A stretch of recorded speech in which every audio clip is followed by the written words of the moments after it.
Hello friends, welcome to CrackGate CSE, and in this series of database today we'll be discussing some previous year gate questions on ER diagram. So we have completed all the lectures, all the topics in the ER diagram.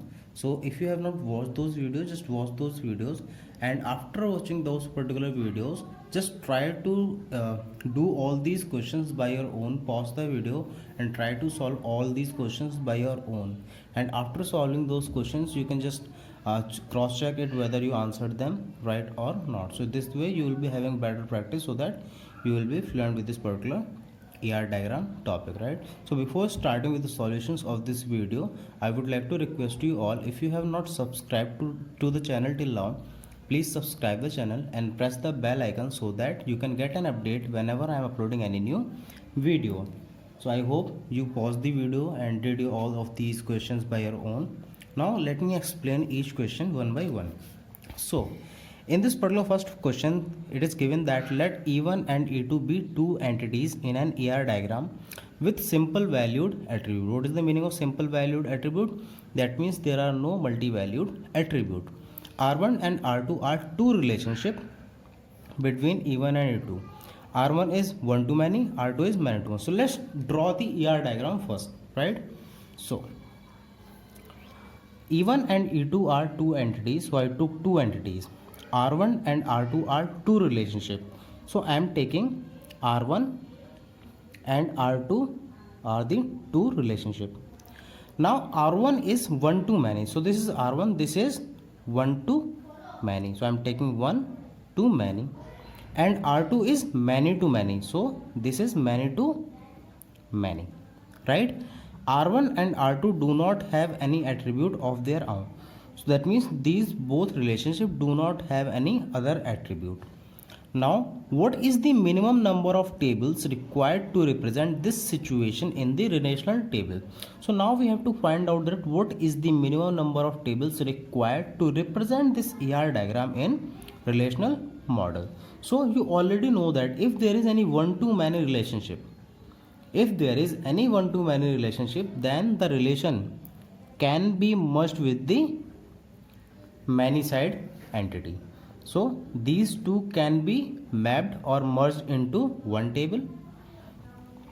Because this is a many-to-many, that means it needs to be maintained separately.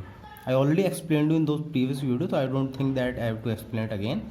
So this is many to many. So if there is any many to many relationship, then that particular relationship has to be separated. So it will be one table, it will be the second table, and this will be the third table. So total how many tables are required? You can see 3 tables are required. So the right answer for this is 3. Right? So this is the right answer for this.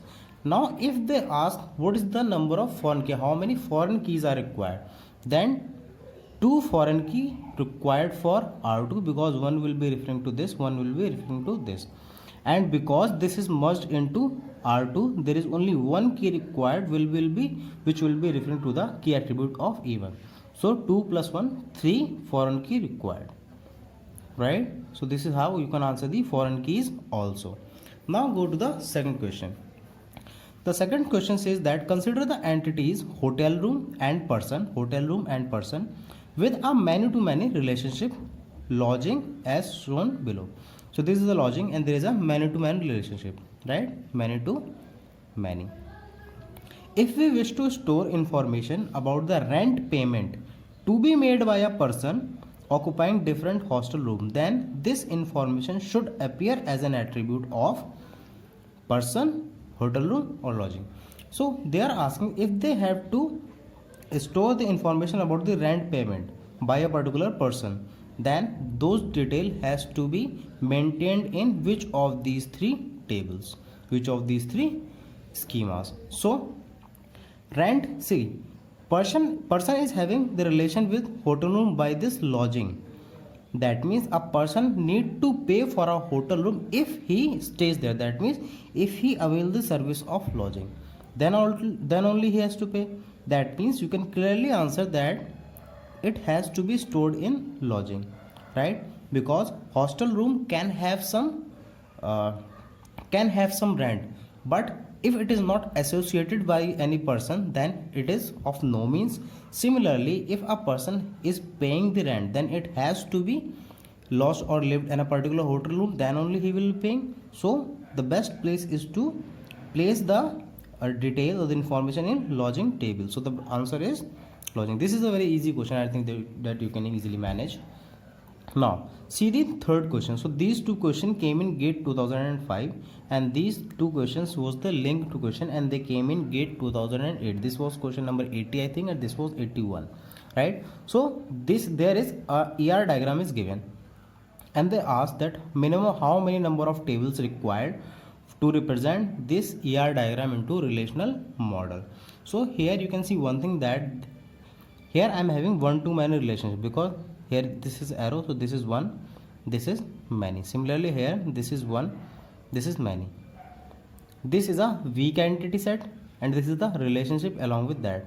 So I already explained you in weak entity video that if there is any weak entity, that has to be merged with the relationship, because these are the these belongs to a same table, right?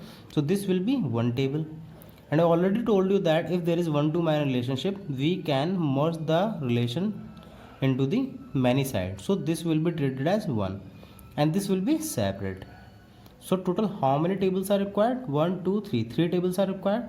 So this is the answer for this particular question. This is an easy one. Now similarly, again another question on the basis of the same ER diagram.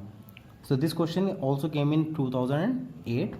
So figure is same as above. Which of the following is a correct attribute set? These are the four options, and they are asking which of the following, which of these four are the correct attribute set for one of the tables, for the minimum number of tables needed to represent M and R, M and P, R1, R2. So what they are asking, that if I minimize this particular ER diagram, then among these four, which one is the correct attribute set for any of these table, any of these three tables? So here you can see that I merged this M with this R1. So M1, M2, M3 should be in a table, but because of this R1, P1 also will be there, because this R1 will be having two attributes. One is M1, another one is P1. So this P1 is also merged with this. So M1, M2, M3, P1. These four attributes will be in this. Let me write it here. M1, M2, M3, P1. So these four attributes will be in this table. In this particular table, only these two attributes will be there. And in this table, we will be having P1, N1, and N2. This one will be here. So now check which one is same. M1, M2, M3, P1. So this one is same as this. So this one seems to be an answer. Check other also. M1, P1, N1, N2. So there is no possibility of getting M1, P1, N1, N2 together. Similarly, this is also not possible, and this is also not possible. So this is how you can answer these kind of questions. In the next video, I will be discussing 4 or 5 more questions which came on the previous year GATE papers, right? So if you found this particular video useful, like this video, share it with your friends. Let me know your comment, feedback or suggestions in the comment box, and don't forget to subscribe the channel if you have not did it till now. And in case if you are finding it very useful, you can share it with your BTech friend, with your college mate, and with your colleagues, right? So thank you very much for watching. And yes, one more information, if you are facing any difficulty in solving any of the previous year GATE questions, or while practicing you are getting any confusion with any question, you can just let me know about the difficulty that you are facing on my Facebook page or Facebook group. I will provide you the link of those groups as well as the links of the entire ER section in the description, so that you can check the description and read whatever you want to read. So thank you very much for your support. Keep supporting, keep learning. Have a great day.